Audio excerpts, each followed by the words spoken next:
yeah, of everything there's to it, or actually not everything there's to it, but like looking at the big picture. I'm just going to share my screen here. Just give me a second. And now you should see the slide. If I share So that, do you see this? The postproducción de audio. exactly. Perfect. All right. So, and now should I start going through it, and you just join in, or the other way around? Yes, sir. Yeah. Oh yeah, I forgot the instant. Perfect. So Maybe I should read that. maybe you read that one. Okay. So, what is post production or audio post production? It's actually that way to in a certain way all the specific audio or some material that is used in a post production in any production post production production. I don't know how to say that. How's post production production? I don't know. So everything has to be with sound and image in such a way. Maybe it's a very simple thing like I don't know, a song and an image. See, or simple post production, maybe like the news that is okay. We're coming back from to next block of the news, and there's a music that's that is actually post production. It's very easy when you have a song that's like a leitmotif of that show, and you just put the song, and then the reporter speaks and all that. But maybe,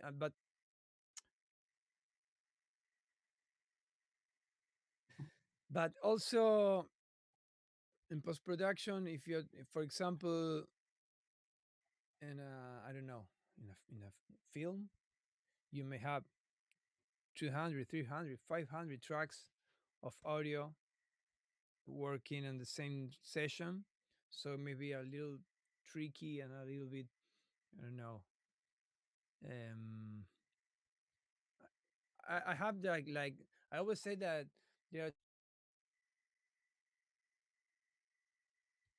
that is there are two things that you have to get it right in order to succeed in post production. That is, the first one is synchronization. I mean, synchronization is everything. So if you're doing something in post production that is audio and image and it's not synchronized, it just doesn't work. So I think that is one of the important things. The other one, because of that I said, and so many things that we're going to talk about, is order. I mean, we are talking about several kinds of everything. I mean, talking about video formats, audio formats, speeds, time codes, whatever. If you're not going through in a specific order and the same order in all the people that is involved in the on that subject, on that, I don't know, production or whatever, something's going to go very wrong. A lot of different formats and specifications, and so we if we can't follow that correct order, or be I don't know how to say prolijo. Like, I don't know that the translation of that word. Decir Not proper. eh Neat neat. puede ser prolijo. Yeah, neat, Sí. not messy. If you're not neat, you are going to uh, say, "Oh, why I can't do that." So please, Tilo, add something you. Yeah. So I mean, I totally agree. Like you have so many different elements in audio post production, so many different steps to it as well. Especially if you look at the different disciplines. I mean, audio post production for film, for example, was basically it's called audio post production because it was happening after the shot on set. Even though you would start collecting the original elements on set, like you would start recording ambiences and whatnot. I find in game audio they even like they call it game audio. They still talk sometimes about post production, even though in game oftentimes the game is developed alongside the audio production process, so that both is kind of becoming um, relatively in audio post production for film or games there. And then what Anand said, it's a lot of organizational tasks, like step for step. But then there's also like a very um, artistic approach to that. For example, let's say a sound designer who's designing sound. It's not about creating every sound that was realistically there in that scene. It's basically about storytelling. Like, I mean, and if you, it's common if you do critical listening on film sound design, you actually find how sometimes sound designers focus in on a certain sound. Like there's, yeah, I think Fury Road is one of these examples. I haven't seen the film, but I went to a talk by the sound designer at some AES convention, and he basically talked about how at some point they zoom in onto one of the wheels, and they just yeah, you only hear the wheel sound. Even that's fading out slightly. Even though obviously, if you're sitting in a car or in that scene, there was a chase scene. There were so many sounds around, but they blend them out in order to like lead the audience through that. So there's a lot of like an artistic approach or storytelling approach to that production process as well. And how much that is really depends on the production. I mean, you have documentaries where that might be less, even though I know that in a lot of the nature documentaries, they also do sound design after the fact to like have bird wings flap and stuff like that, just to get the story across more. Yeah, it makes sense because if you are magnifying an ant and it's like this big, the sun should be that big too. I mean, and you Exactly. can get an ant footstep, so maybe you should. Yeah, it's like you do everything in order to get that story across in a way with sound, music, and dialogue. Yeah, and also to to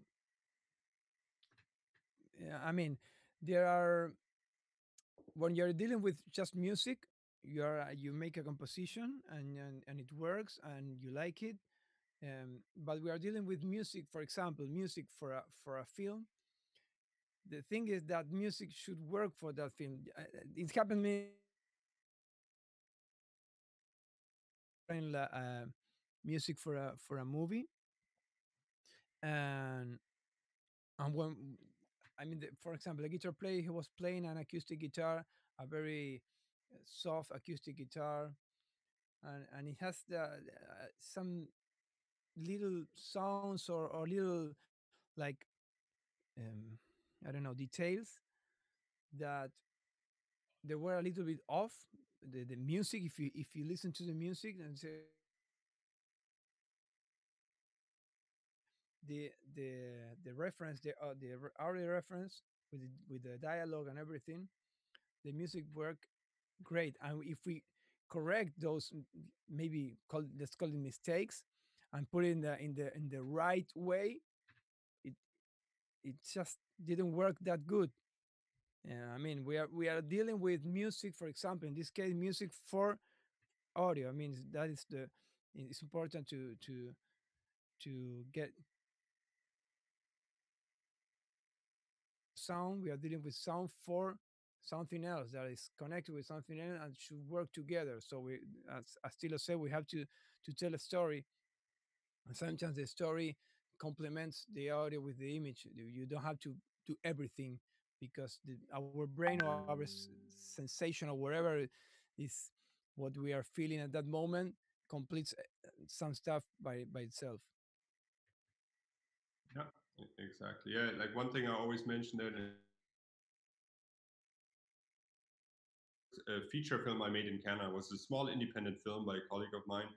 And when I scored that, everything had to be in the computer because there was no budget. And I scored it. I gave it to them. They liked the music, and in the end, I didn't like the music at all. I actually used a pseudonym for that film because I was almost embarrassed by how it worked in the film. And that was because I wrote music and I didn't write film music. Like I didn't. I mean, I thought about the function and we spoke about it. And as I said, the director was super happy. But for my taste, later on, I actually put too much music into the music, then Mhm. like it didn't work to support that picture in the best functional way. And that's one of the things that I've really learned since then is that it's a functional thing, be it music, sound design, even dialogue, how it sounds. It's all kind of working towards a greater goal, and all of these elements play together in order to get the best possible experience. Be that a fictional story, be that a game. It's all about kind of that combination of all these different elements. So speaking about the different elements, like oftentimes you hear DME, dialogue, music, and effects, and you might have heard that term thrown around in some other classes as well. Um, yeah, here we split up the sound effects from the Foley, because Foley is kind of like a separate art. Like it's a very, very cool discipline. We speak about that. So you have the dialogue. I mean, that those categories come out of the film world, but they're used in the same way in games and pretty much anything that has to do with audio for media. Do you want to add anything to this, Ernan, or should we? No, I think there are more specific They come one. later, right? Yeah, I'm so we sorry. can. I actually wanted to ask a question, Mm-hmm. maybe for Tilo this time. Yes. Um, I wanted to know how is of the what things are you get sent in order to work with, and in the game music development process. Yeah, so I mean, I can tell from like I've worked on a few indie games and what is not artificial, virtual reality installation kind of things. In that, I was always really close together with the developers. So then, like basically, like you start with a little sketch of the work is going to look like. So that based on that, you can start thinking, okay, what is the soundscape like? What can you work with there? So yeah, I mean, and especially those companies who are in-house sound designers, they involve from very early stages onwards. And then usually what you see a lot here is that whenever a game is going into like one of the larger games is going into development like a little further, that all of a sudden they hire a lot of people and then they hire them for a specific project and to basically like kind of do the actual work, but the conceptualization usually starts a lot before that. Cool. I did one indie game, and they called me when the game was almost ready because they fired the previous composer, and that's happening to me all the time. And I'm kind of like being called upon last minute to save a project. But that one was an Australian indie game. They contacted me, um, and that was 3 years after I met the people at the game developers conference, and yeah, they must have found my card somewhere. They weren't happy with the music, and the other composer made gave me some suggestions, and there the game was almost ready. I mean, they were still programming things out. It was kind of like a scroller, side scroller. It was actually a beautiful game, all hand drawn. So they also like they sent me like a level immediately, even though it wasn't working properly. But then you get an idea about what it looks like, what it can sound like. Cool. And that actually made your work easier or harder? I find it makes it easier. I also find it in film, it makes me easier when I know the script in advance. Yeah, I can tell you the name of the game. It's called Clockwork. It was on Steam. The company went bankrupt and I never got paid. but it's yeah, it's called Clockwork. It's on Steam. It's all hand drawn by. Was that an Argentinian company? No, it was an Australian company, and I mean, as I said, It's pretty much the same, but in the other part of the world. So yeah. But yeah, I mean, I like the game. I still have a copy somewhere. Like we can check that out, and we can use that to implement. Or I can show you how we created the music for that one. But yeah, I personally I like to be involved as early as possible because it just gives you more time to think, like more time to kind of conceptualize. Um, for example, now the director we're going to bring in, we worked on a film last year. This is actually why she owes me a favor. She contacted me when I was on my and I said, I don't know, what do you need? And she said, yeah, we have this feature film, and would you be able to mix a few tracks? I'm like, yeah, I can do that. That shouldn't be too hard. And then it turned out that they had just fired the director. They had just like the supervisor who was also working for the distributor. didn't like the music the previous composer did, and he was more an acoustic composer. I mean, his music was great. He just couldn't turn around the project really quickly because they just had it re-edited the entire film. Basically, the post-production supervisor looked at the film and said, "This good material. We can actually make a good film out of it," and completely rearranged everything. And That's crazy. yeah, so and then I had 2 weeks, and then it turned out that I basically had to rescore the entire film in 2 weeks. So, and then I mean, this is Wow. something I usually would not do. I mean, and it's not amazing music, but it works, and like it actually was just premiered last week, and people like it. So it's a horror film. You get away with a lot of bad music in horror films, but so yeah, so basically, and then I also thought this is also kind of nice way because you don't question yourself the entire time, especially when you want to be creative. Sometimes like being involved from the very early stages and almost having an endless amount of time, like you just overthink things. And in that case, I just had to write my 5 minutes music a day. You just write it, you send it off, it's approved. You write it, send it off, it's approved. So I mean, it's I like both. I mean, personally, I like more time because I think then the end result is better and you actually have more time for the production of things. But sometimes for creative reasons, personally, for me, it works that if you have very clear cut deadlines, if you just, okay, it's got to be done. You can't think about, should I use a C sharp or should I use a D flat? I don't know. So, like, because there's no time for that. Yeah, So, I That's mean, cool. but the experience is that the one that gives you that very important tool of deciding quickly and a musician that I mean I know that there are lots of musicians that think that way, but actually chords itself but actually I don't know, maybe not specific chords like, oh no, okay, a minor is like sad and a major is happy or whatever, but a specific chord like it's not the same like a G major than an F major, and they have like sensations by itself. I mean, if he call it like That's true. a sunrise, or Yeah, that's something like true. that.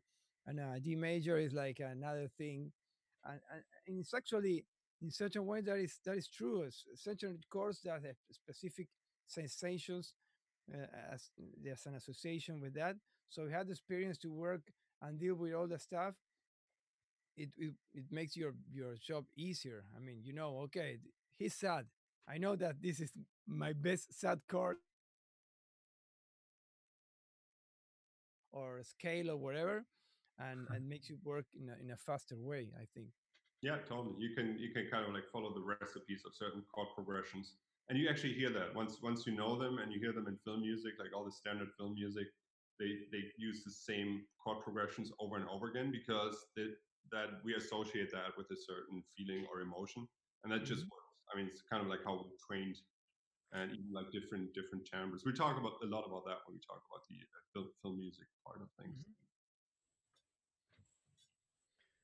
And the game, I don't know if it's still on Steam. Probably not, because the company went bankrupt. But I can see if I can find it for you, Lucas.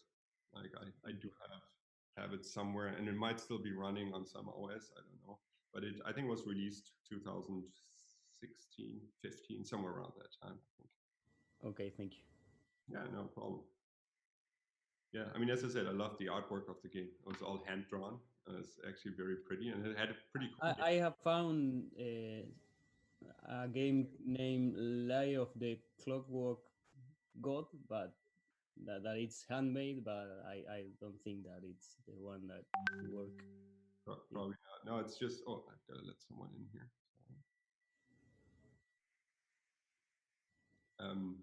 Yeah. So yeah, I'll see if I can find it, and if it's.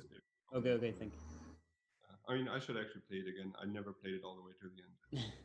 At some I point. think there are some videos in YouTube. I already looked it up. It's like Limbo, the one you. Yeah, it had something to Limbo. Yeah, actually, it was pretty cool. What most people complained about was the Yeah. sound time, which I didn't do, and the gameplay, the mechanics were a little clunky. Ok. I Sí, thought, entonces busca Clockwork en YouTube, Franco, y te va a aparecer. so, but yeah, I'll see. I mean, I can even dig out some of the music. music stuff. Actually, I think like the trailer doesn't use my music, but it doesn't matter. They use something else usually. But I can dig out the music because we work with different layers. I think I might have used that when I came in 2017. We use different layers, we use different chunks, all in order to create the like non-repetitive music and make it interactive. Anyway, so yeah, let's move on. So I just put this, or we just put this this slide in so that you're aware of when someone asks you for DME mixes or MNE mixes, or because I remember when I first mixed, it was an independent film, might have been the same one I didn't use my real name for, and the distributor asked like, yeah, and then we need an MNE mix, and I had no clue what he was talking about, and I went into I think I just let him in. No, Leon. If you can. That's actually really good that you typed that in the chat about letting people in because I don't always see the participants list. Is he back in now? I don't know. Leandro.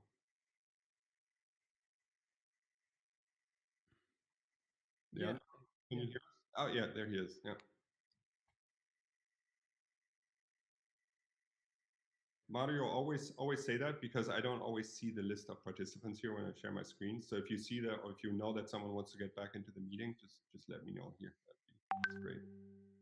Okay, sorry. Yeah, no. I didn't want to interrupt. No, this is good that you did. You don't want to lose anyone. Perfect. Okay. Great. So M&E stands for music and effects, which you often have to deliver, for example, for international releases, like when you send a film to Germany, that they can redub it in German, and they have the music and the effects separately from the dialogue. So, yeah, here it's also called Banda Internacional. I don't know if you. Okay, like yeah. International band or something like that.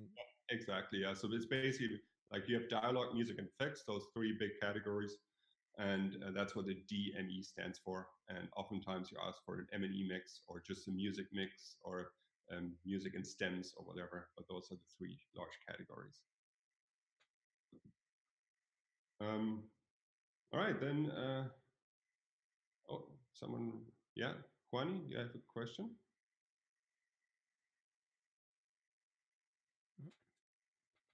Just raise his hand, I believe.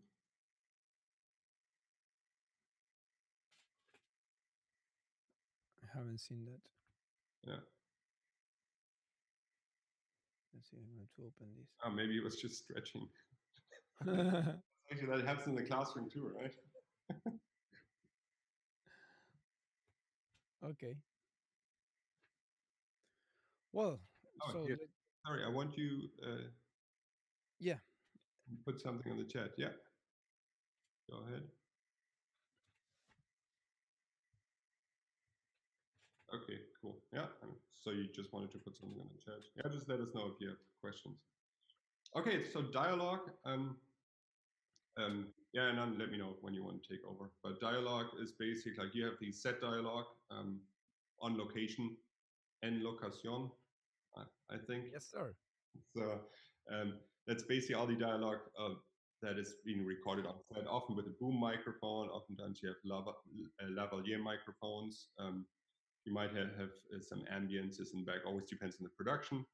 You have the boom operator, which is the person who's just standing around all day with a microphone in his or her hands, but which is actually a very difficult job to do it right. That's why boom operators who really know, like you have to know the script and really turn the microphone according to what's happening. They're actually like really valued people. Yeah, because if they are using hypercardial microphones, so they are they're very directional. So if with the correct timing, you may lose some part of the conversation of the dialogue. So that shouldn't happen at all. Yeah, and you don't want to have the microphone in frame at any time, so you can really destroy the best possible performances by actors if you're getting tired and the microphone drops down and you see it in the frame.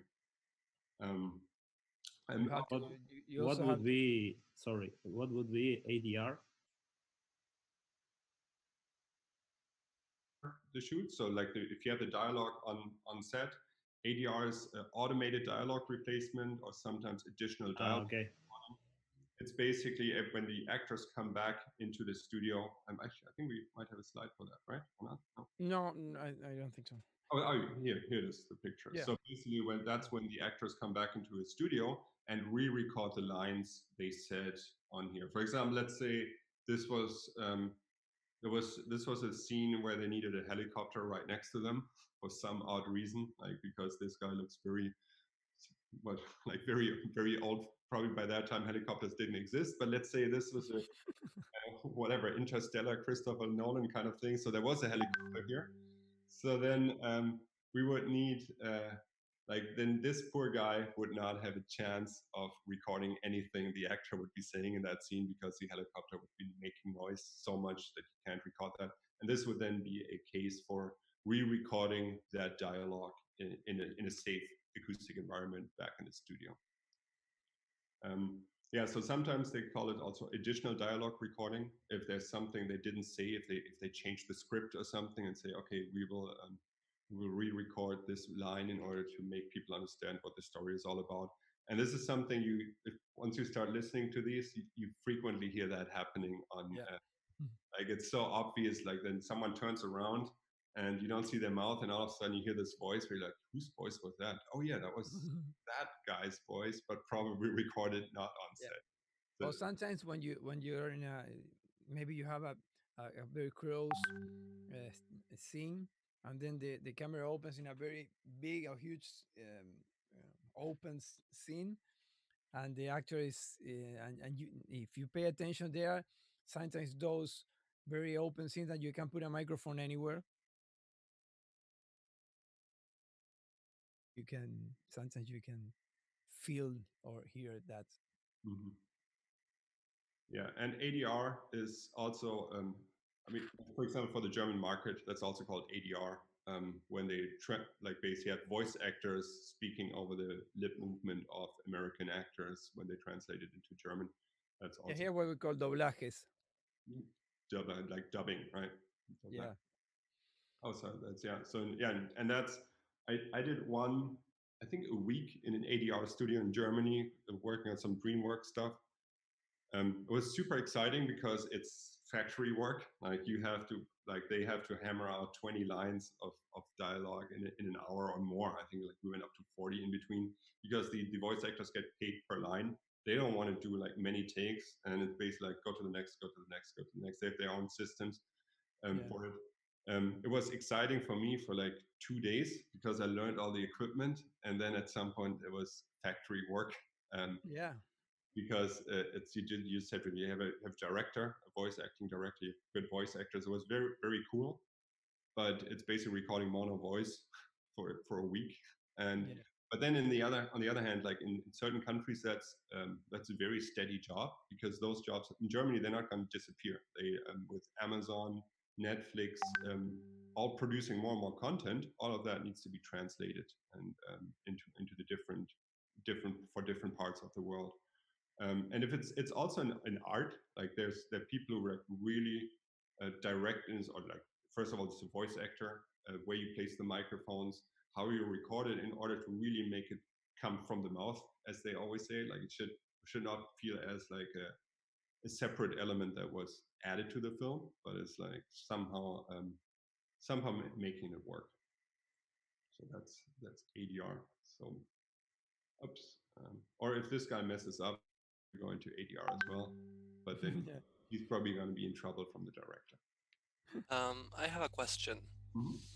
So during film and video in general, is it always preferred, if it's possible, to use the on-location audio and only use the ADR, like with a helicopter or something where you couldn't get the on-location audio? That's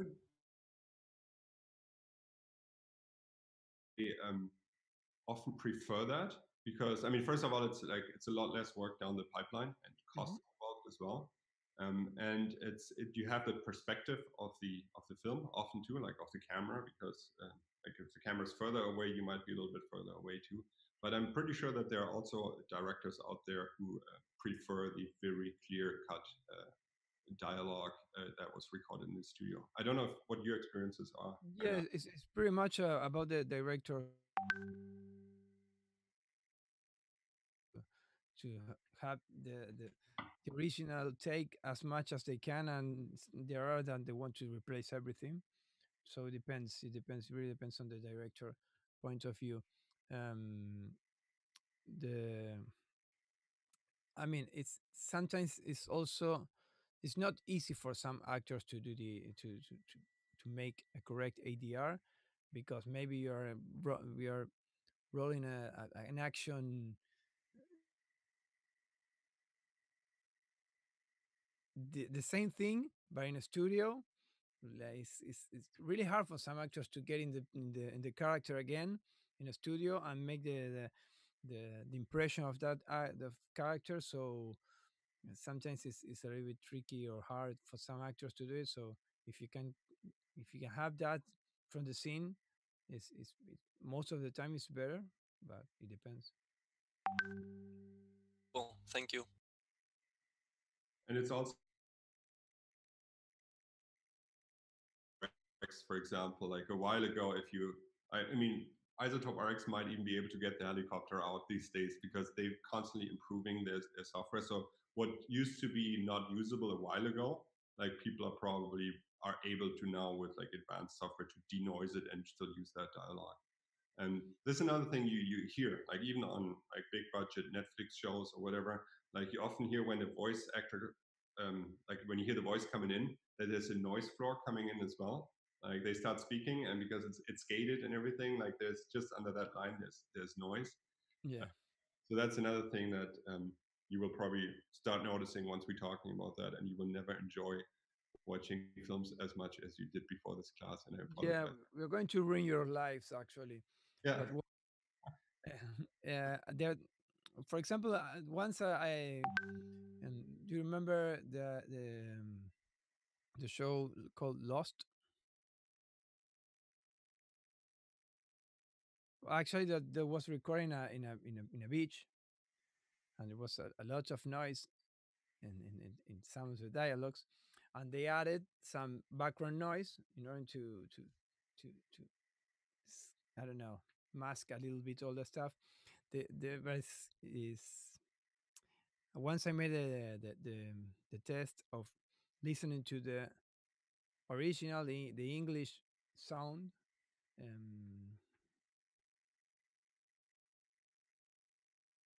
DVD, and the background sounds change a lot because some of the background noise is actually taken by the micro by the dialogue microphone. So they complement that. Maybe they filter the high frequencies and they complement they add some background noises, but you have that always there with the vocals. But when you are listening to the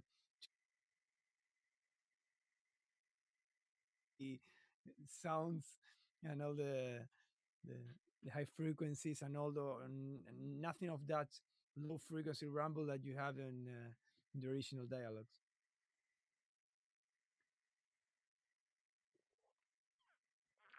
Nice. Any other questions about dialogue? I mean, we will go into this in more detail when we actually go start to talk about dialogue. Yeah. Gives you an overview. Then we have music. Diegetica Yes. and extra diegetica. Excellent. I never heard. Diegetic or non-diegetic is the English term. Yeah. So basically, that means that music can be as part of the scene. For example, if we would be filming me sitting here for some odd reason, and there would be a radio playing here or something coming out of the speakers, it would be part of the scene.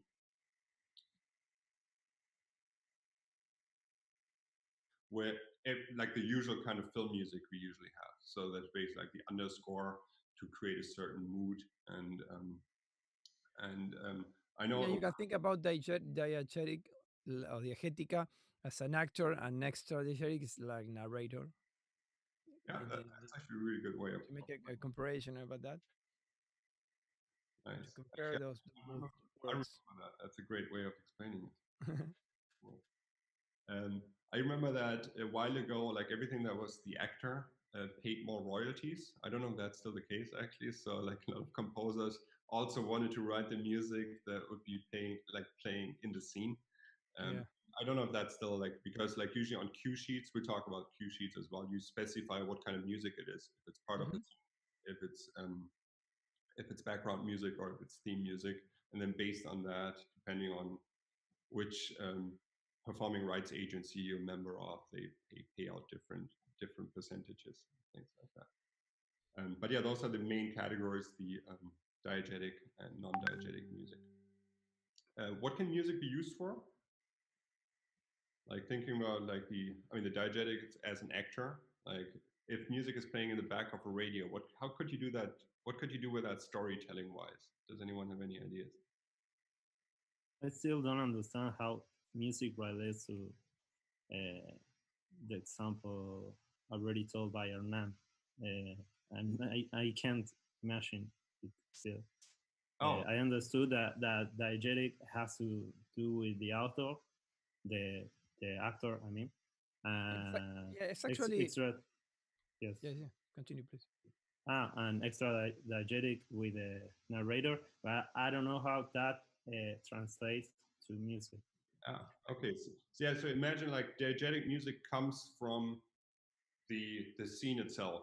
So like you see two people sitting in a room and they have a radio in the background, and it's basically like they're in the same room as the two actors or the two like characters in the story. And so that music, like the diegetic music, comes out of that scene.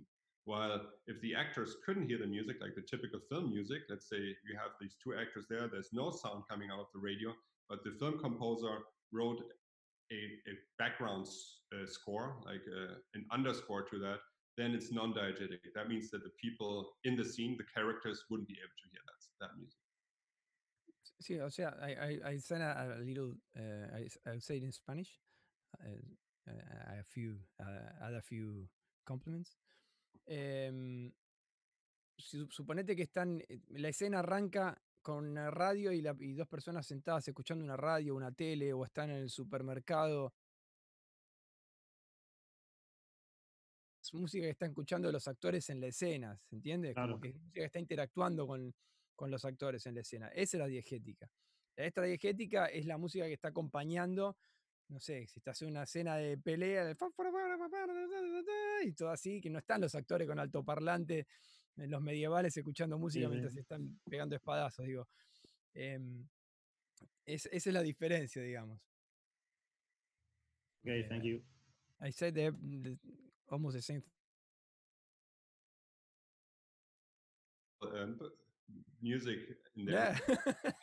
Together a compilation of all the tunes we have throughout the course in the end. I think that'd be amazing. But yeah, so yeah, let's think about the diegetic music. So music that's part of the scene. How could you use that music in storytelling?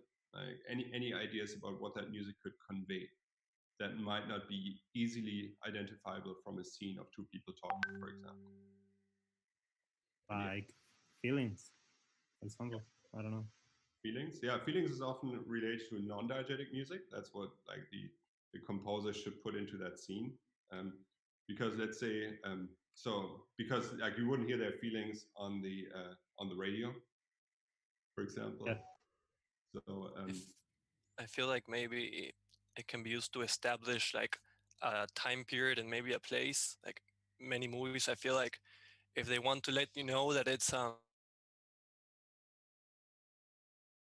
these, they'll have an old radio with like country music tunes playing, and like people will know instantly, okay, that's where we are. exactly, yeah. So it's often used to like establish time or place, and For example, if you listen to a Christmas song, you're directly linked to Christmas. yeah, exactly. Or depending, even the like what kind of device it comes out of could even establish time. If it's a vinyl player, a Blu-ray spinning.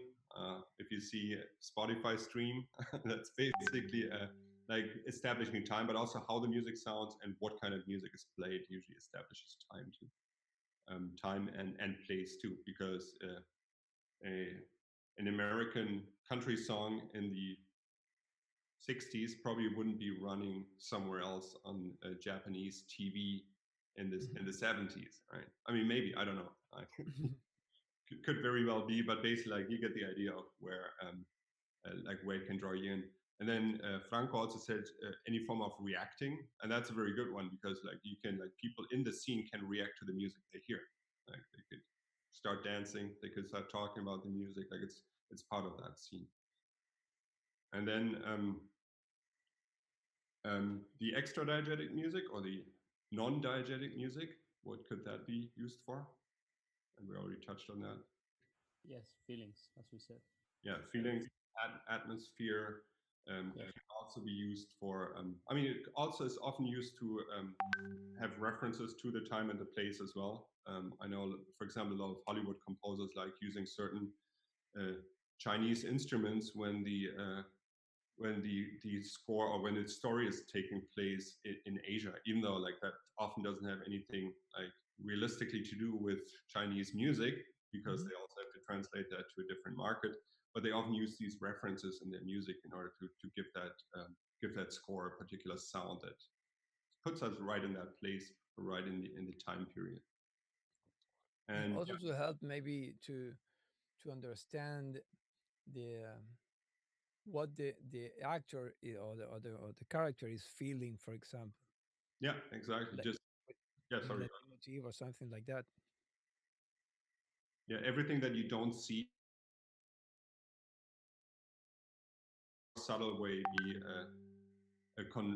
transmitted via music, and that's we'll talk more about that when we get into the music part of things. But that's usually what you're hired to do as a film composer. It's kind of if you score everything that you see on the screen, it's called Mickey Mousing, and that usually those kind of scores they work well in cartoons, Yeah. but they don't add that layer that's missing without the music to it. So that's like the good scores are kind of like getting into the heads of characters. I can really like tell the story from a specific viewpoint. Like you can like the music follows a particular character or actor throughout the story and tells the story with that, basically using chords and music. Sorry, Yes, I didn't get Mickey Mousing. Mickey Mouse is that you every sound that or every cue that you have in the image, you made it with the music.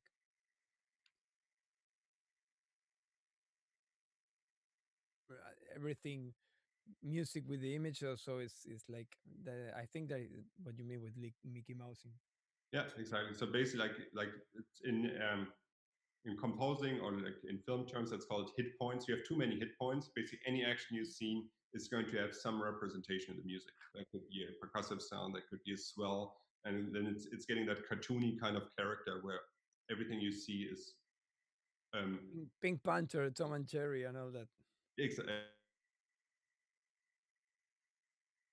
in like serious films, it can get that comedy character quite quickly because you don't add something to the film, but you basically just enhance what you already see on the screen anyway.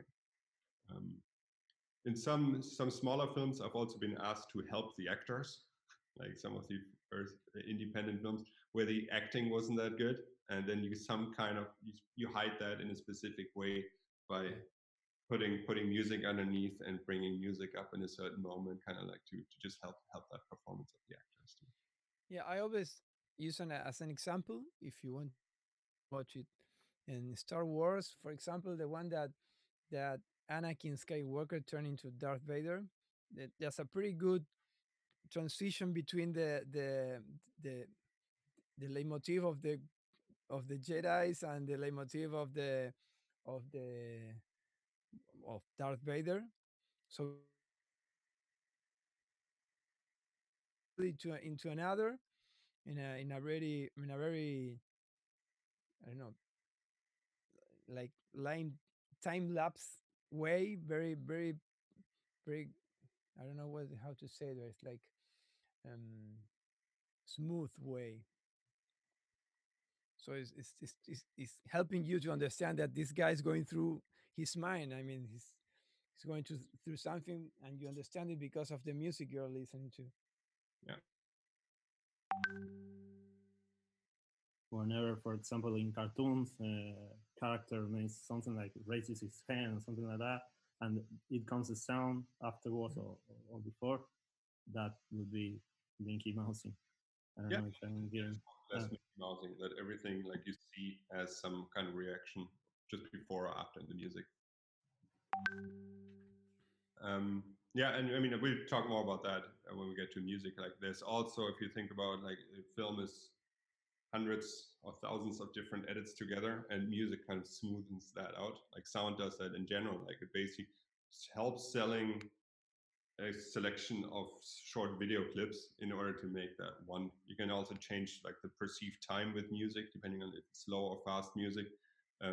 Like you can watch the same scene. We should do that at some point. Have the same scene, have two different times of music over there. In one scene, that scene just like with one music, that scene just sound like feels so much longer than with the other tempo, and that's something you can really work with that as well in the music.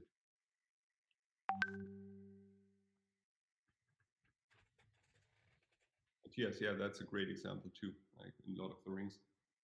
Sorry, I have another question. What the word that Nan said, leitmotiv, what would that be? The leitmotif? Leitmotiv, yeah. That's basically that you have a specific tune for a specific character or a specific event or whatever that you reference to back. Like for example, Star Wars is a good one. You have the Leia theme, you have the I think it might be the Leia Luke theme, and basically like you reuse that so that you can basically portray that a person thinks. Identify that that scene, like the Coca-Cola sound or something like that. Yeah, exactly. I mean, it's like based originally it came from Wagner's operas. Like he used that all the time. Like he had always references to different people in or to different characters. Yeah, through different motives he reused and played back in different ways. And so, and film composers have kind of jumped onto that.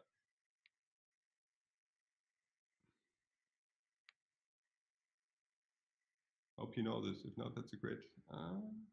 Okay, I'm going to check that out. Thanks, Lucas. All right, should we move away from music? Yeah. We should never move away from music. Okay. Then with sound effects, we have spot backgrounds, and like spots are basically like the sounds you see on the screen. Like me doing this would be a sound effect. This would be Foley, I guess. But for example, if you see a car going through, you have a specific synchronization between the image and the sound effect.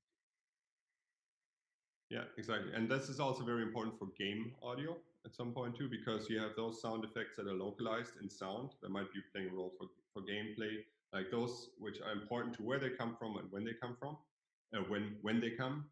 And then you have the backgrounds or bedding tracks, which is basically like kind of the atmosphere, the ambience. Like for example, like in Lost, you would have a surround recording or 3D recording of, and you just play that, and it doesn't really matter when it's happening. It's basically just that constant background noise or background sounds that sets the atmosphere. And both of these are, I mean, it's almost like music. They set a time and a place. They can like convey a lot of information to the audience without actually describing it. Like as soon as you hear waves, like we imagine it's on the beach. As soon as you might birds or traffic, you country, and basically all of that plays a role.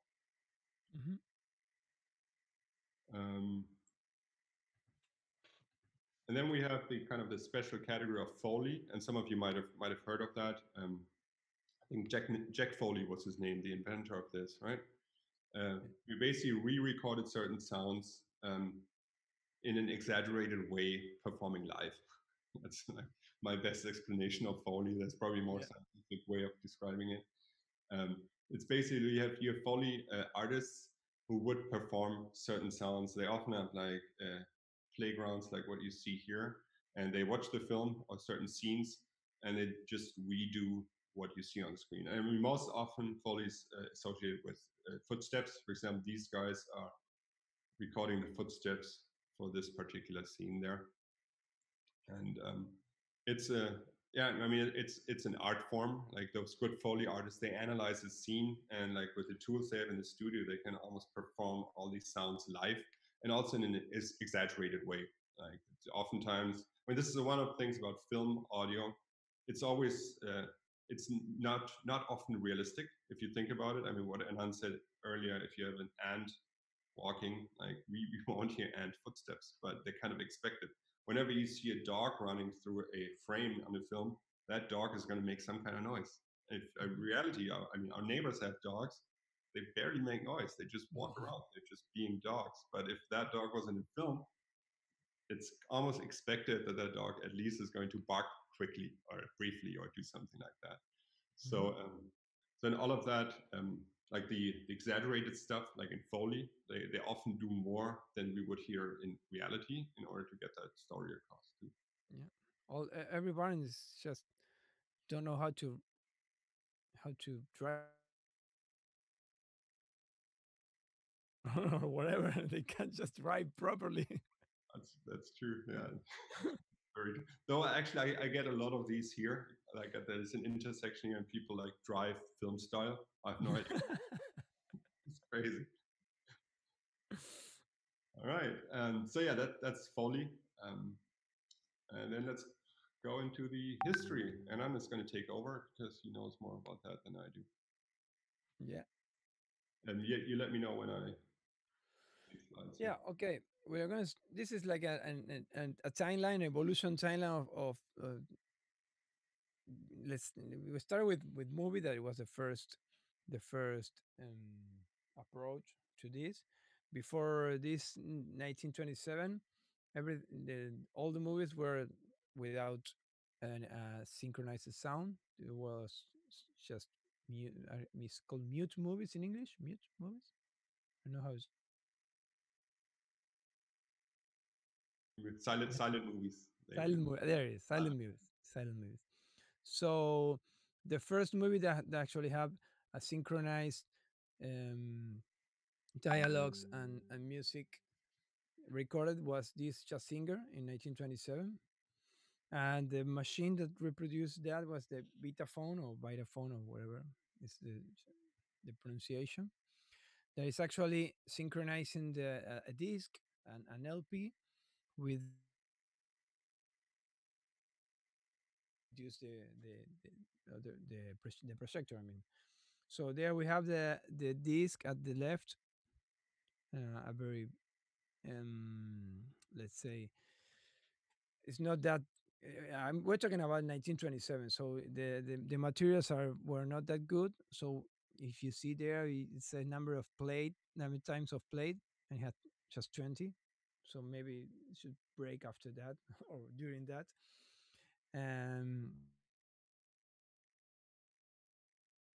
um, Not too precise system. You put the disc in in the machine down there, and then you have like a system of I don't know how to say in English, poleas, engranajes. I don't know how to call poles.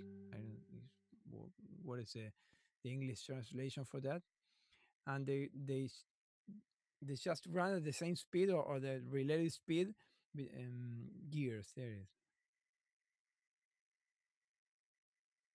Image runs in a related speed with the disc, but it was really pretty. I don't know. The thing is,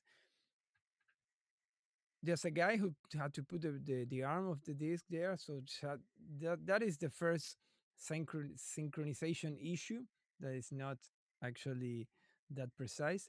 And then at that time, the films were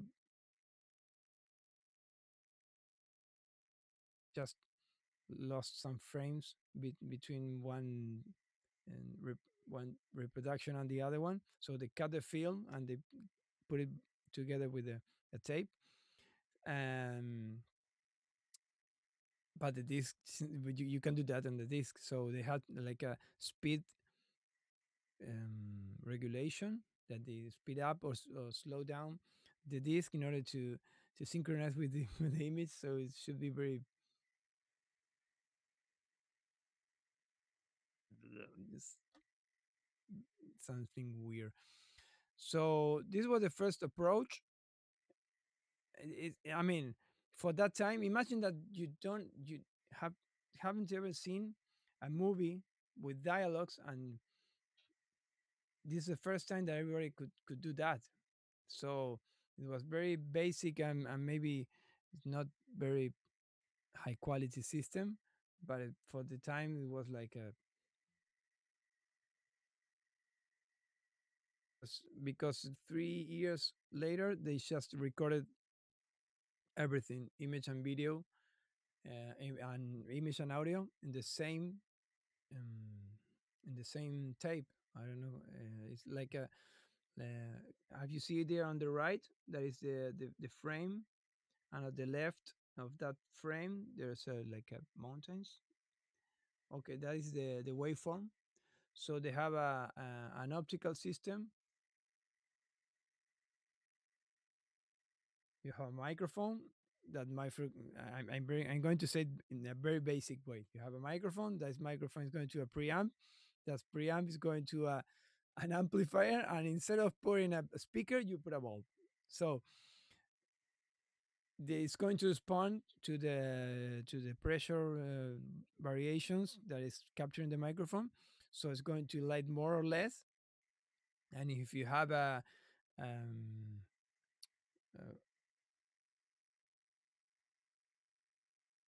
a kind of material like this, it's going to be more or less transparent, to say in a certain way. So that is going to be related to the to the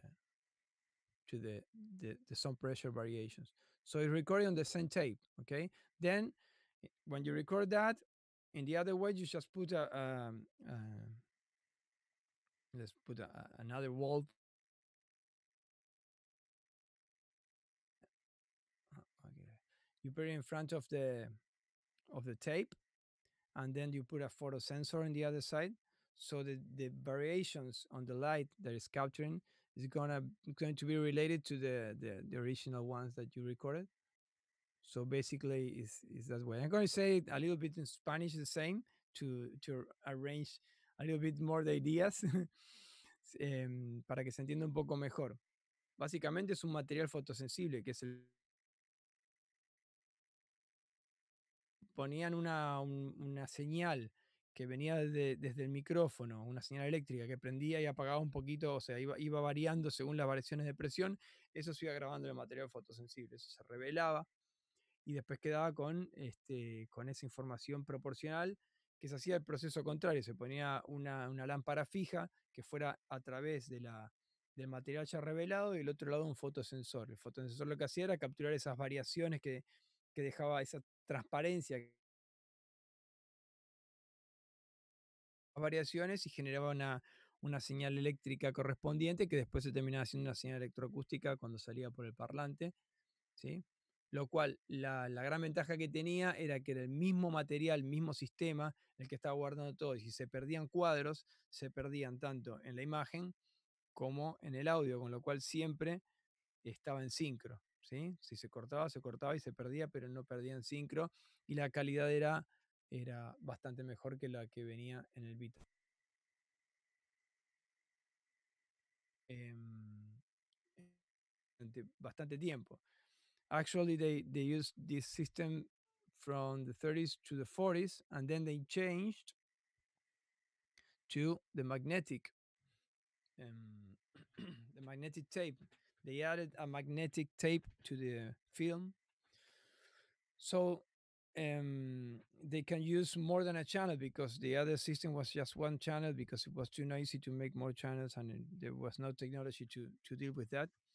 So when they added the magnetic sound strip, they could put an stereo sound over there. And the only thing that was a little bit expensive to to make this kind of tape with the magnetic strip to the side, but it was used for 40 years, almost 40 years, from the 40s to the 80s, because it was a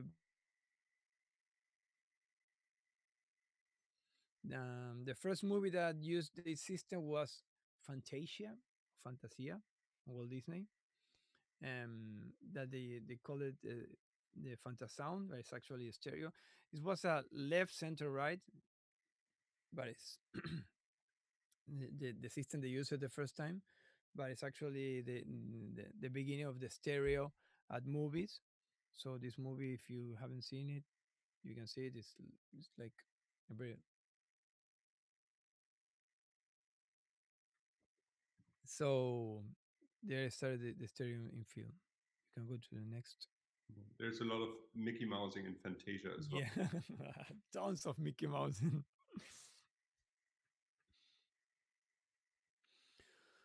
The 50s, they started with TV. At first was live transmission, and they don't have that much of power, so they were like log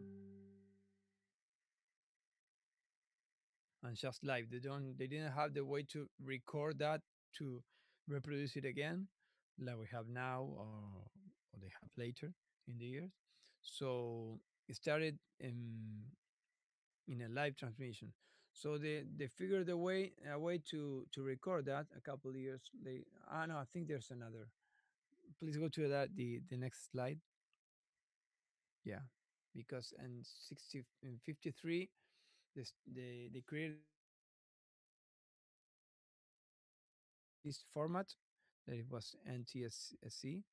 We use PAL, but I mean we put here this one because it was the first was created in the 50s, but actually there were a few years ago until they actually started to use it in a popular based system.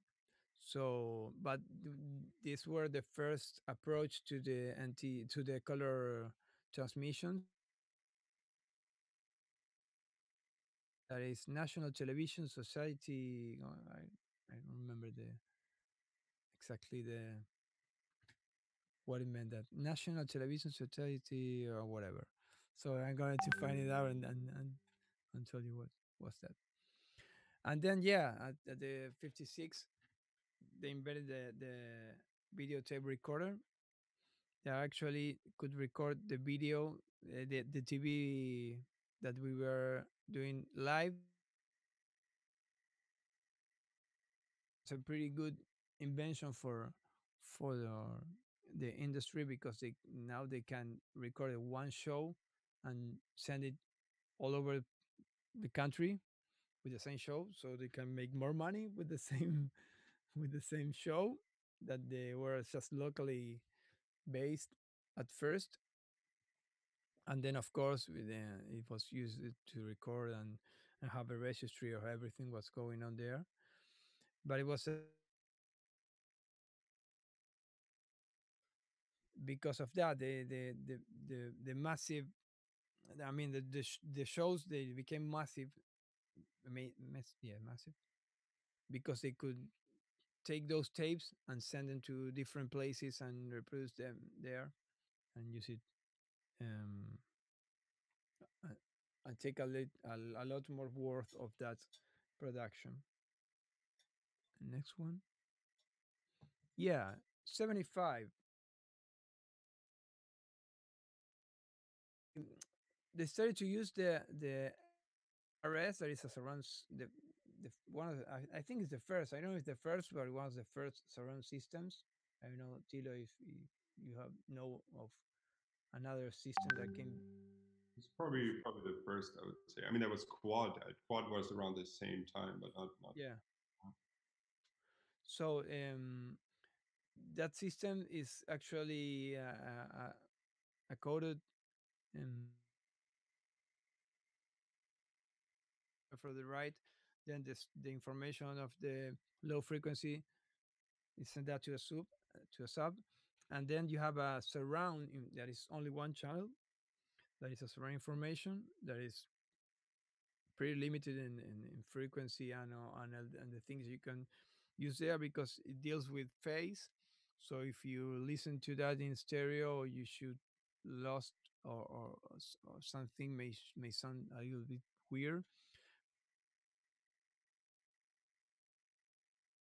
You in the 90s or TV shows that say it's around where available. We are talking about this around at first. For example, I don't know, The Simpsons or that. And usually they send there as I don't know, the sound of birds or some basic things that it not have to do that much with the storytelling because some of that information is not if you that information. And in order to deal with this system, Dolby made a noise reduction system that was what Dolby 8 at first, and that it worked pretty good. And then they started developing other reduction systems over the years, and and surround systems and multi-channel systems. But this invention of the Dolby A and the concept of a huge impact because they changed again the way of recording film. Oh, sorry. I'm going to put the camera again. There it is. They went back to the optical system because now they could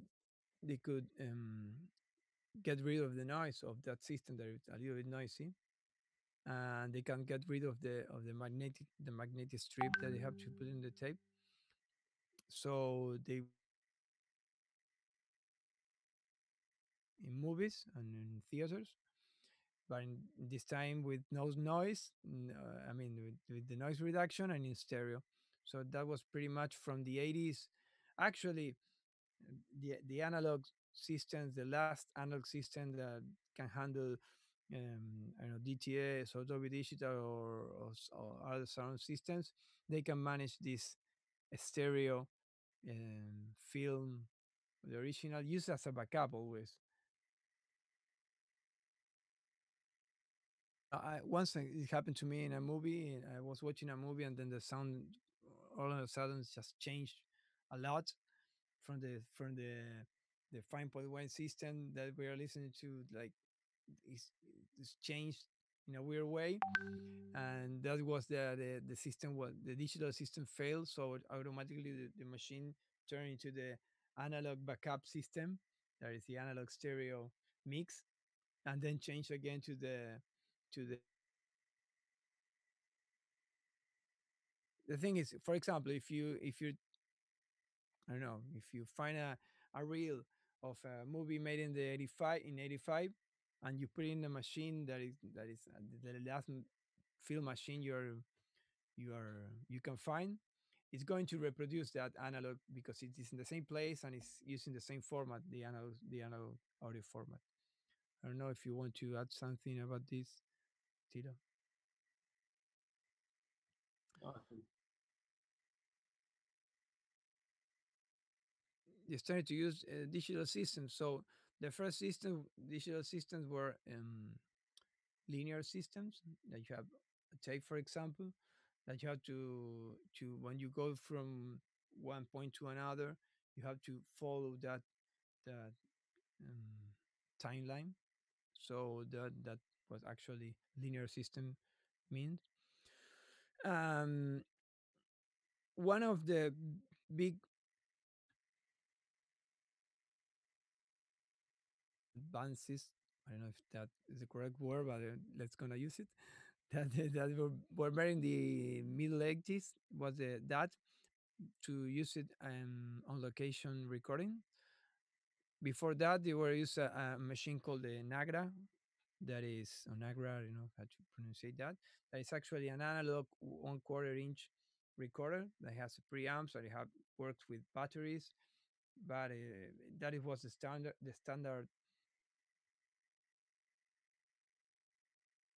It was a linear system, of course, but it was analog and it was pretty heavy. And hard to handle, and all the mechanics were pretty big, and I mean everything what happened with analog recording systems, that is you have to be on it a lot, and a lot of repairment and all that stuff, and in field recording that maybe a guy should walk or run with the actor, if they have. So, and the middle 80s, they started using the DAT, that is a digital audio tape that can record in 48 kilohertz and 16 bits, um, and a lot more. I mean, I had some tapes of some cassettes. They can handle 120 minutes of stereo sound. So what's the standard, and from the middle 80s to middle, I don't know, started to be the non-linear systems. I mean, I remember recording on DATs when I first studied in like 2001, 2002. I think that's we still use DATs in the studio. Yeah, because it was smaller, it was lighter, the batteries last a lot more than the Nagra, and so it was a very important invention for recording on location.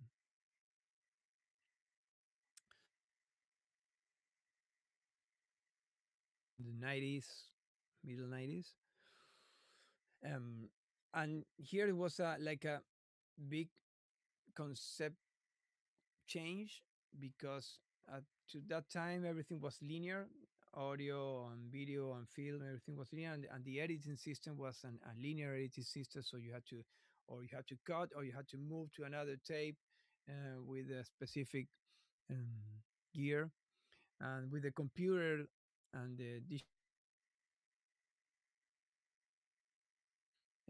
you can make um, non-linear recordings and editing, and everything changed a lot from the way. I mean, I think this was maybe the biggest um, work approach change in the industry in the last years, because nowadays we are still working with these systems. I mean, we change the quality, we change the interfaces, but we are still using the same production that it was made with the development of digital demonstrations on that subject.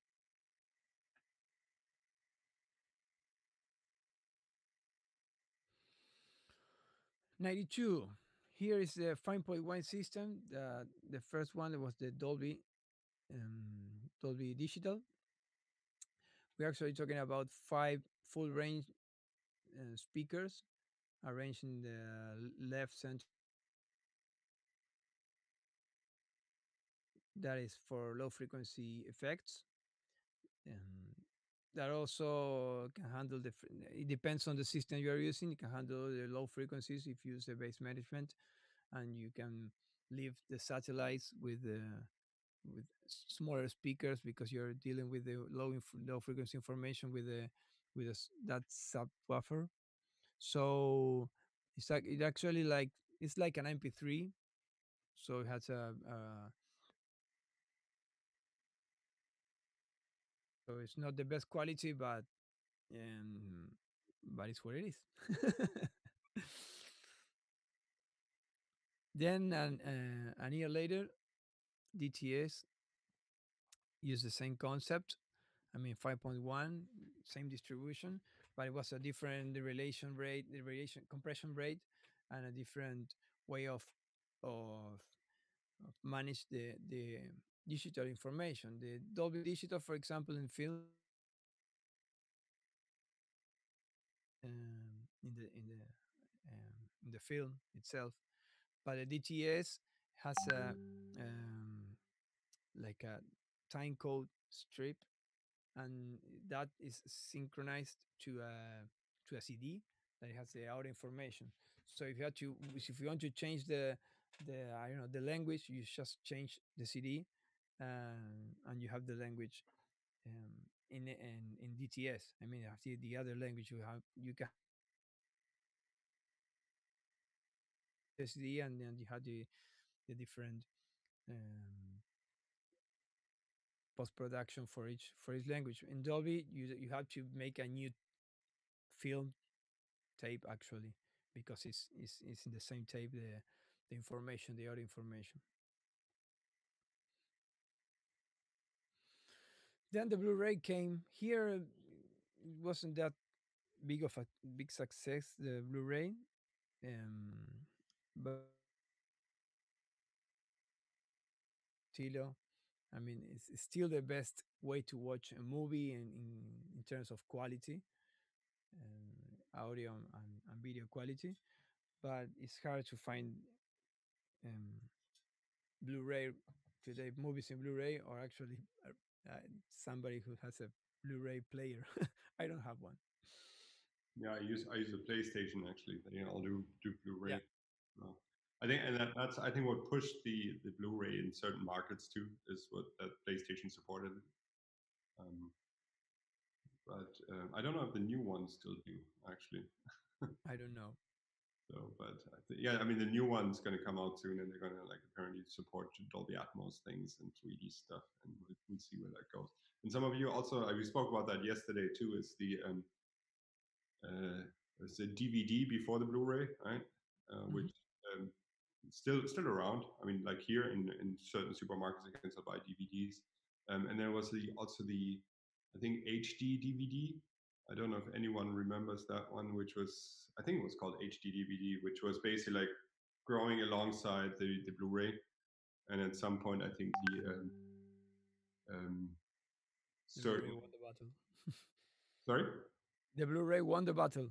Yeah, the Blu-ray one. I think it was some like some consoles supported it, and some distribution of like production companies just said, okay, we're going to go with Blu-ray. I think it might have been Warner Brothers or so, and that's basically they just wanted to put an end to that format fight, which is never good for neither the industry nor the consumer because everyone's confused. And that's when the Blu-ray made it. Um, yeah. Yeah. Excuse me, wasn't that like the case with quite a lot of formats? Like CD also had like HD CDs, and well, I mean, it was like if you think about it, it was basically back in the very early days of recording, right? You had the disc uh, versus the cylinder, and that was the yeah. first format fight. And basically, like, the disc won because it was easier to copy. Yeah. Otherwise, you'd be Oh, listening yes. to Blu-ray cylinders. Yeah, you record it anytime you want it. Okay, another take for another cylinder. Another take for another cylinder. So yeah, so there's like quite a few format fights always, and it's funny to see that like the industry doesn't seem to learn from this. Like there's always going to be like two competing things. I mean, we'll get to Dolby Atmos in a second. There was also Horror 3D and Dolby Atmos trying to fight for the same market share there. And I mean, Dolby has so much budget, they always win. But it's there's so much confusion going around and frustration for a lot of users and content creators. Yeah, I think the CD also the was the exception that I think Sony and Philips they get why it turned like a standard, the CD, but it never happened again. True. You want to go on with D- DTV? DTV, yeah. Now, at the beginning of the 2000, they started to be digital TV. Now here we have digital TV everywhere. But the transmission of digital TV we have here, um, and um, they are or I mean they also I see most of them they use AC3, or some of them use Dolby Digital, but it's actually now the way that that we watch TV I think in all over the world. The we still have the analog signal here. Do you have the analog signal? Not sure if we still have. I remember, like in Germany, they phased it out at some point. Now I don't know if they still have a few lines going. And here, don't think we do, but I'm not 100% certain. Yeah, here we have both the analog and I think it was, I don't remember. They were like an year of, okay, this is the last year for analog cinema, but we are still going through analog and digital. So the audio quality is changed a lot. Have specific receivers to in order to reproduce these systems. Um, but actually, what as I said before, this this was these developments like were quality developments maybe, but not developments that are changing our way to process itself. And we have, of course, we have to change maybe the loudness of the work we are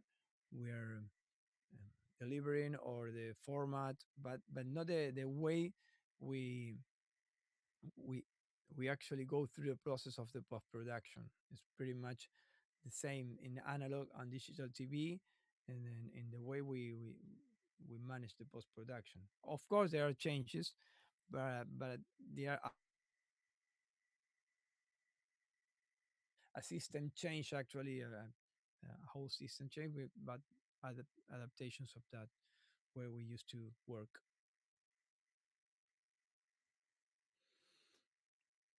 Digital cinema. Um, Maybe you have a little more experience on digital cinema. I don't have that much experience. Maybe you had. Not that much in the cinema world either. So The thing here is that you don't have the analog tape rolling.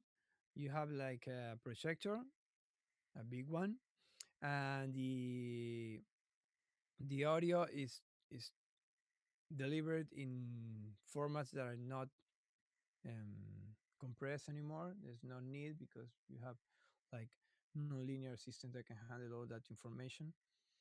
Mm, and you have a lot of different formats here. Now we have the stereo, the 5.1, the 7.1, and we are going to talk also about Dolby Atmos on those new surround systems. There there's a concept change there and way of working.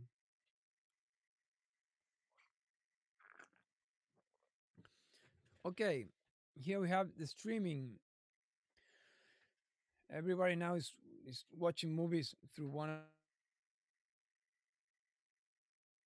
wherever HBO.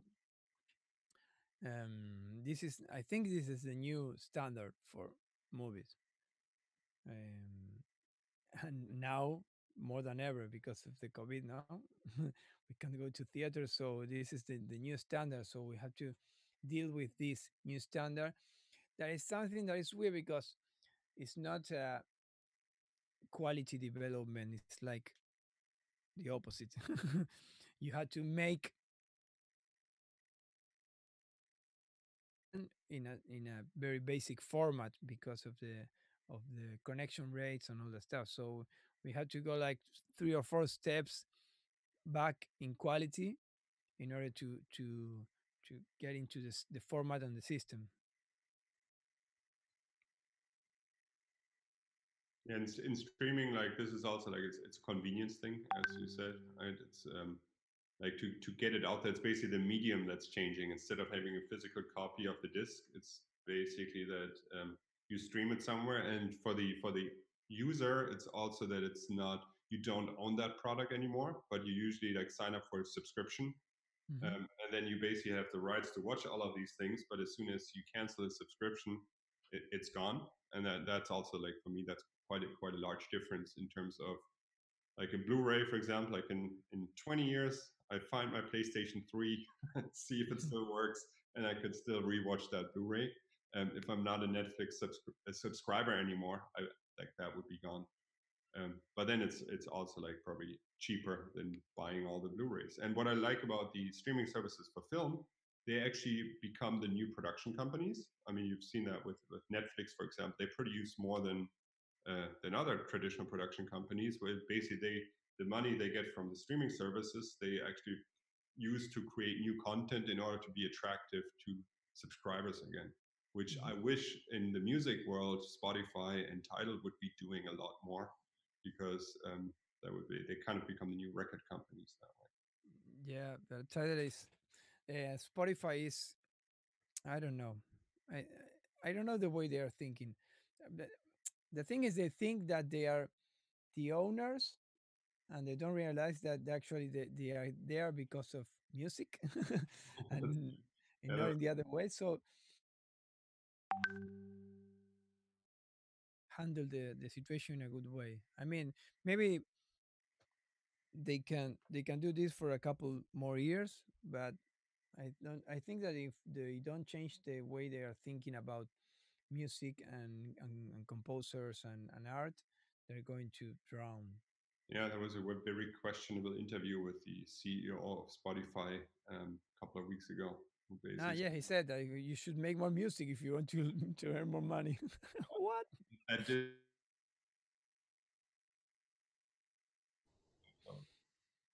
Yeah, um, Yeah, because they got paid for every track they send, right, or something like that, yeah, it's basically per or stream. every play.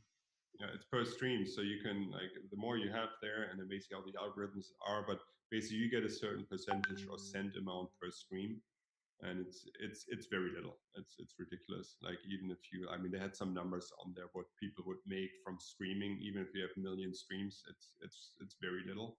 And then musicians kept complaining that they can't make a living of recording, of the art of recording anymore, because they would also have to pay studios and all of these things.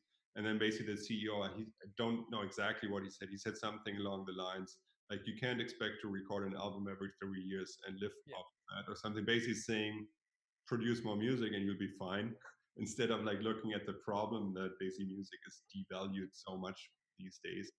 yeah, Um, People don't pay for it. And then you also have, I think it's Bandcamp, where you have the direct link to the musician, where you can actually pay the music, and then you own the music as an audience too. And they're yeah, actually a lot fairer in terms of where how the money is distributed. I think they just take a certain share of the music sales that way.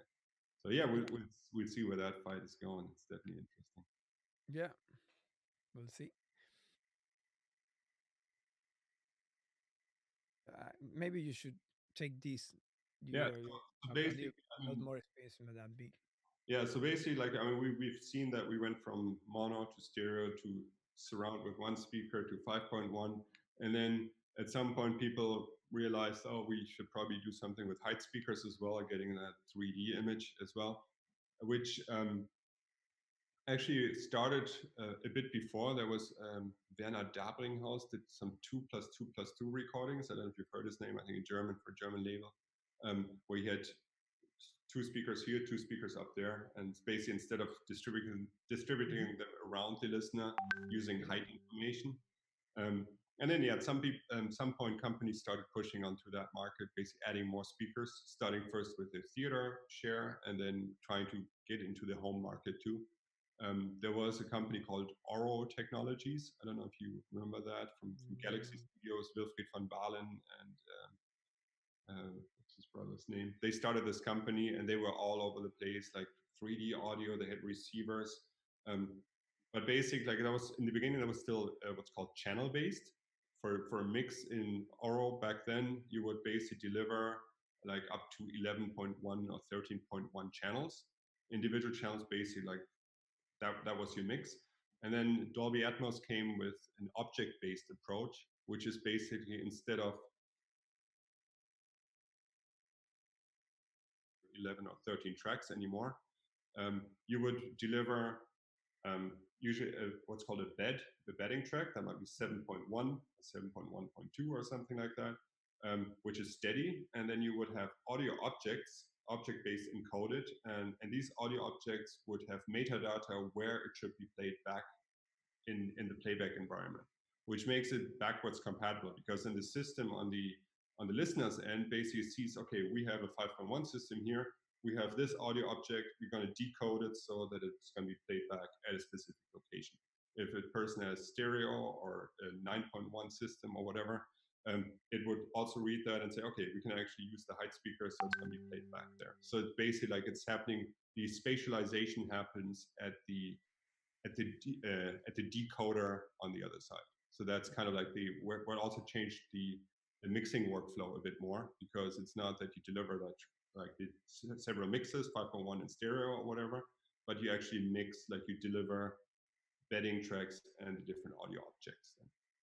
And then Oro 3D went with that too. They went an object-based approach, and it was a little bit again of a format fight between Oro and Dolby.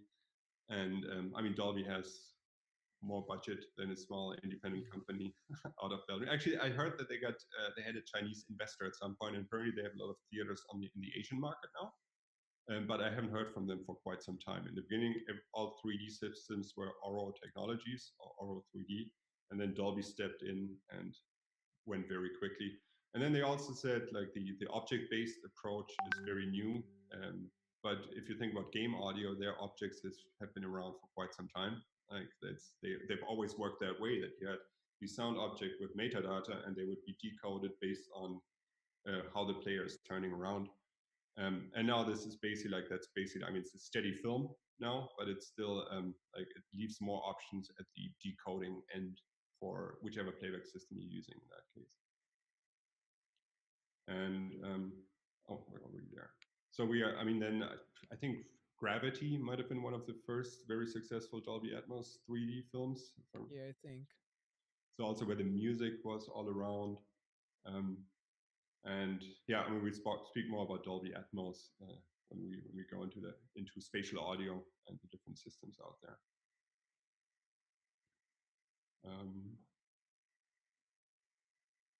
Last slide, I believe. This is actually taking a lot longer than I thought. I thought we'd be done after 2 hours, but oh. So, and then, I mean, you have audio for video games, which, I mean, actually, like looking back at film, like it's often technological advancements and creative uses of that. And that's been gone throughout. I mean, not just in post-production, like media stuff, but also in music. And oftentimes the need to do something else like drove people to develop new tools. I mean, this is like right now, for example, like people want binaural audio, like there's so many developers who create binaural audio plugins. People want virtual reality, augmented reality things. So like plugins are created in order to binauralize sounds in game engines and all these things. So they always kind of push each other. And then there might be that new development technologically, and then people adapt to that and learn how they can use it.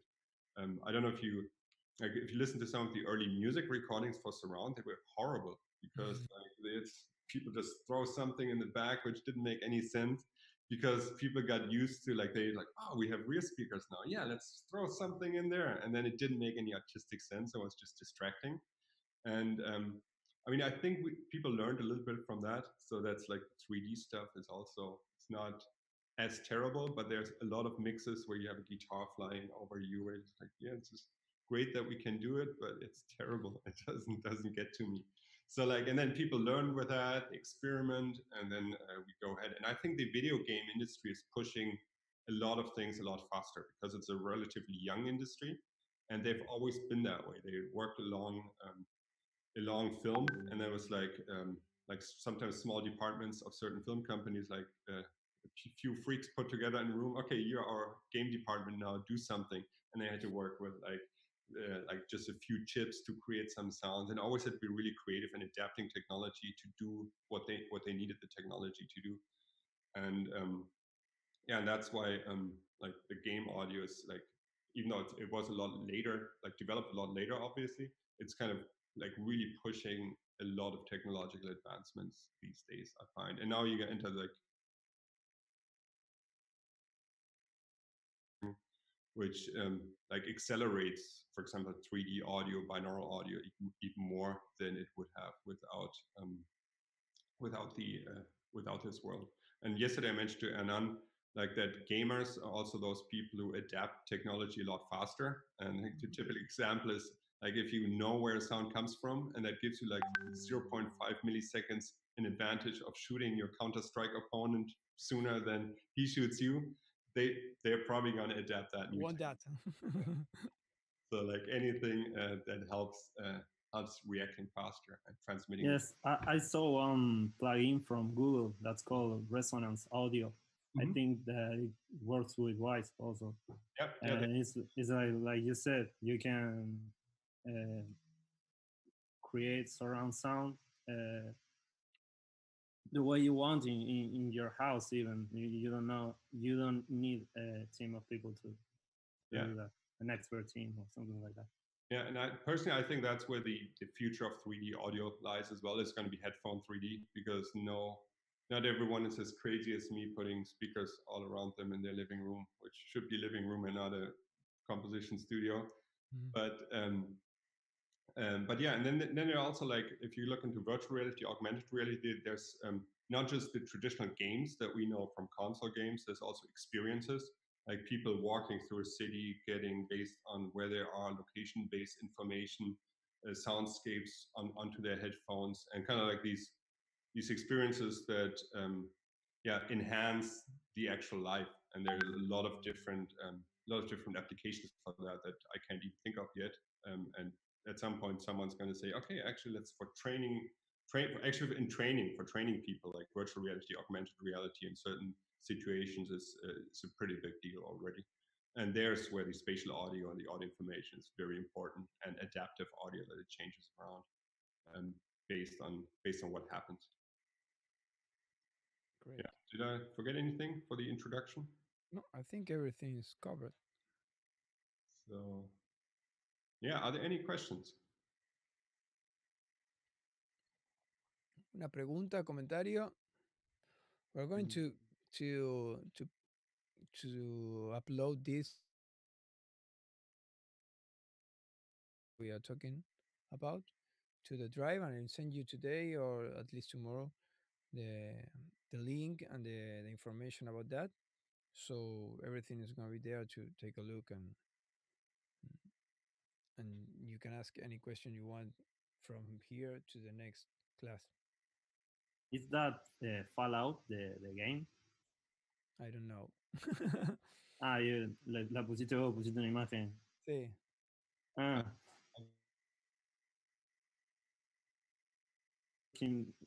Because I thought it had, like, I don't know, something important about sound or something. No, it's randomly. I put it in a. Matthias says that it is. I see. New Vegas. There we are. Yeah. So you have.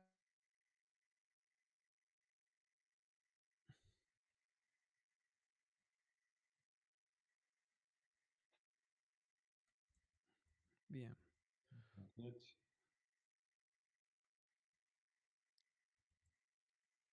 We are going to send you or upload a Word document with a couple of questions about what we talked about before, how to listen to music and what equipment do you have and all that stuff. So whenever you can answer that, and we will be able to maybe make some changes or arrangement to the original schedule we have. I don't have studio monitors. Okay. I have like really bad speakers, but yeah, but you got a couple of headphones.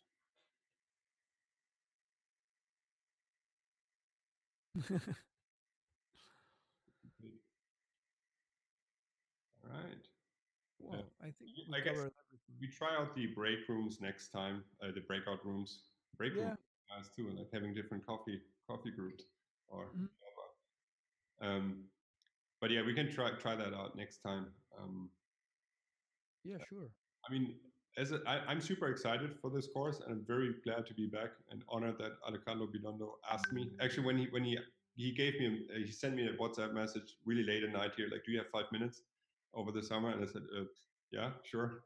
And then he asked me, and I said, yeah, let me think about it. And I said almost yes immediately. Then I woke up the next day, I was like, oh what am I doing? I don't have time. But then we spoke more, and yeah, I'm really, really happy and really glad that I'm back here and really excited for this. So Yeah, we're really happy too. thanks for bearing with me. Yes, we are. If you don't have any questions, I have one question, but yes. it's not related to the class. Hmm. More like it's related to the time schedule. Hmm. So usually the classes should start at 10 a.m. Yeah. From this timeline and end around 2 p.m. something like that, or Yeah, one, two, it depends. It's on the class. I mean, there are certain classes that maybe we are going to go a little bit more online and live, and maybe some classes we are going to send you some information before, and maybe the class is going to be shorter. It depends on specific classes, as we told you. Maybe some of the classes are going to be pre-recorded, and okay, so we are going to also make the arrangements in you have and all the stuff, and maybe we should make some little arrangements about that. But it's usually going it's always going to start at 10, and it depends. It maybe last 3 hours, 2, 4, I don't know, depends on the specific class. okay, and the Zoom meeting link is always the same. Yeah, Yeah. I'll just open. And this is also what we can use for meeting in between classes. If you have any questions, we can just both hop onto that same meeting room and meet there. Okay, nice. Thank you. Well, so that's all for today. It's actually really good to see that Hernan, you also don't know how to end a Zoom class, because Yeah. I've always had the same problem. Like ever since we went online, I never know how to end a Zoom class. It's just We can use a keyword. You know, when you say keyword, it's like, okay, bye bye. yeah, that might help. So it's we have to learn how to like properly end a virtual lecture because Actually, we have a keyword to take the assistance. I don't know if you in the version in the Zoom version you have uh, ask the students to say a certain word in order to check if they are here or not. yeah, that's smart. So, for example, Thermotank. thermotanque. I like it. Okay, today word is thermotanque. Please write down thermotanque to see if everybody here thermotanque.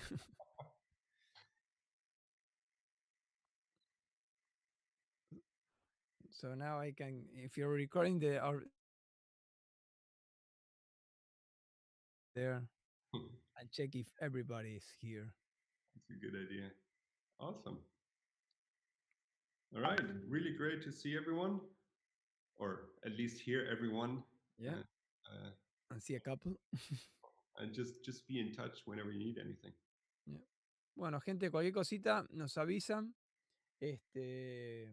Vamos a ir actualizando un poco las cosas en base a cómo vengan desarrollándose, pero les vamos a subir el programa. Explicación. Okay, Okay. I will make it again the announcement for anyone who wasn't here before. I will upload all the recorded classes and send to you a Drive account. Obviously, bad quality, bad audio quality, and bad video quality. That's all. That's awesome. Thanks for doing that. That's great. Well, see you around. All right. Have a week. Bye bye. See you.